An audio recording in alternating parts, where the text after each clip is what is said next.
ಈ ಎಲ್ಲ ಬೆಳವಣಿಗೆಗಳಿಗೆ ಇಂದಾಗಿ ನೀವು ರಾಜ್ಯಪಾಲರ ಭೇಟಿ ಮಾಡ್ತೀರಾ ಅಂತ, ರಾಷ್ಟ್ರಪತಿಗಳನ್ನ ಭೇಟಿ ಮಾಡಿ ಪರಿಸ್ಥಿತಿ ವಿವರಿಸ್ತೀರಾ ಅಂತ?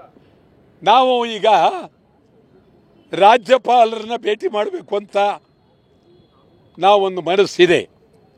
ನಾವು ಎಲ್ಲರೂ, ಕೆಲವರು ಬರಹಗಾರರು, ಹಿರಿಯ ಪತ್ರಕರ್ತರು, ಸಾಹಿತಿಗಳು ಎಲ್ಲರನ್ನೂ ಭೇಟಿ ಮಾಡಿ ಮಾನ್ಯ ರಾಜ್ಯಪಾಲರು ಭಾಳ ಒಳ್ಳೆಯ ವ್ಯಕ್ತಿ, ಆದರೆ ಅವರು ಈ ಒಂದು ನೋಟಿಸನ್ನು ಕೊಟ್ಟಿರ್ತಕ್ಕಂಥದ್ದಿದೆಯಲ್ಲ, ಅದು ಅವರು ಭಾಳ ಗಂಭೀರವಾಗಿ ಚಿಂತನೆ ಮಾಡಬೇಕು. ಅದಕ್ಕಾಗೇ ರಾಜೀನಾಮೆ ಕೊಡಬೇಕು ಅಂತಕ್ಕಂಥ ವಾದ ಇದೆಯಲ್ಲ, ಅದು ಸರಿಯಾದಂಥ ವಾದ ಅಲ್ಲ, ಇದು ಗೌರವವಲ್ಲ, ಇದು ನಿಜವಾಗಲೂ ಇದು ಒಳ್ಳೆಯ ಸೂಚನೆ ಅಂತೂ ಅಲ್ಲ. ಪ್ರಕರಣವನ್ನು ಸಿಬಿಐಗೆ ವಹಿಸಬೇಕು ಅಂತ ಕೇಳ್ತಾ ಇದ್ದಾರೆ, ನಿಮ್ಮ ಅಭಿಪ್ರಾಯದಲ್ಲಿ? ಬೇಕಾಗಿಲ್ಲ, ಅಂಥ ಸಿಬಿಐಗೆ ವಹಿಸೋಂಥ ಪ್ರಕರಣ ಏನಲ್ಲ ಇದು. 14 ಸೈಟೋ 12 ಸೈಟೋ ಏನೋ ಇದರದು, ಇದೇನು ಭಂಡಾರ ಲೂಟಿ ಆಗೋಗಿದೆ ಅಂತಲಾಗಲಿ. 5,000 ಸೈಟ್ ಹಗರಣ ಆಗಿದೆ. ಯಾವುದು? 5,000 ಸೈಟ್ಗಳು ಮೂಡಾಗಿದೆ.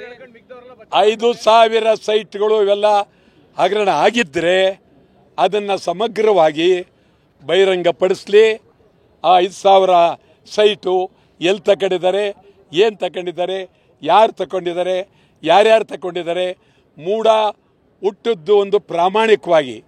ಆಗ ಕೆಂಗೇಗೌಡರು ಅಂತಿದ್ರು, BN ಕೆಂಗೇಗೌಡರು, ಭಾಳ ಪ್ರಾಮಾಣಿಕವಾದಂಥ ಅಧ್ಯಕ್ಷರು. ಅದಾದ ಮೇಲೆ ಮೂಡ ಲೂಟಿ ಆಗಿದೆ.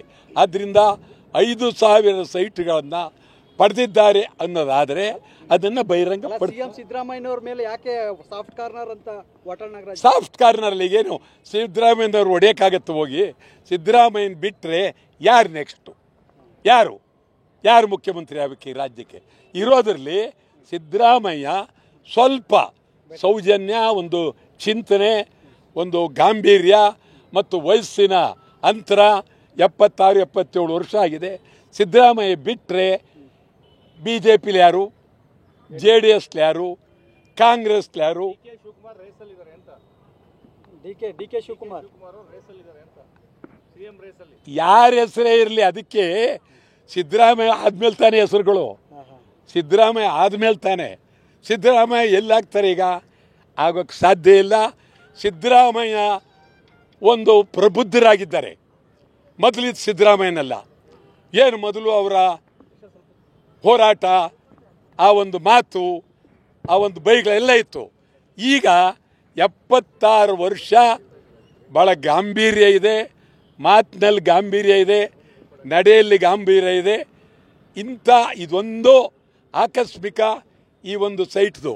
ಅದು ಬಿಟ್ಟರೆ ಇತಿಹಾಸದಲ್ಲಿ ಯಾವುದು ಆ ಥರ ಸಿದ್ದರಾಮಯ್ಯನ ಮೇಲೆ ಕಂಡಿಲ್ಲ.